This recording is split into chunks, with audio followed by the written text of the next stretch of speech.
നമ്മുടെ മക്കൾ നന്നാവണമെന്ന് ആഗ്രഹിക്കുന്നവരാണോ നമ്മൾ? എങ്കിൽ ആദ്യം നമ്മളാണ് നന്നാവേണ്ടത്.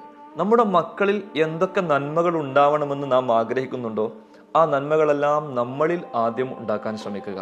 നമ്മുടെ മക്കളിൽ എന്തെല്ലാം തിന്മകൾ ഒഴിവാകണമെന്ന് നമ്മൾ ആഗ്രഹിക്കുന്നുണ്ടോ, ആ തിന്മകളെല്ലാം നമ്മൾ ആദ്യമേ ഒഴിവാക്കുക. നമ്മൾ ഉപയോഗിക്കുന്ന മൊബൈലിന്റെ ഉപയോഗം, അതിനനുസരിച്ച് നമ്മുടെ മക്കളും അതിനോട് താല്പര്യപ്പെടും.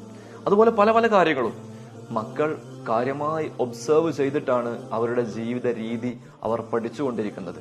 അവരാദ്യം കാണുന്നത് അമ്മയെയാണ്, ഉമ്മയെയാണ്, അച്ഛനെയാണ്, ഉപ്പയെയാണ്. അപ്പോൾ അവർ പഠിക്കുന്നത്, മനസ്സിലാക്കുന്നത് വീടിന്റെ ചുറ്റുപാടിൽ നിന്നാണ്. അള്ളാഹുവിന്റെ റസൂൽ കരീം സല്ലല്ലാഹു അലൈഹി വസല്ലം തങ്ങൾ പറയുന്നുണ്ട്, കുല്ലു മൗലൂദിൻ യൂലദു അലൽ ഫിത്ര. എല്ലാവരും ജനിക്കുന്നത് പ്രകൃത്യാ ശുദ്ധരായിട്ടാണ്.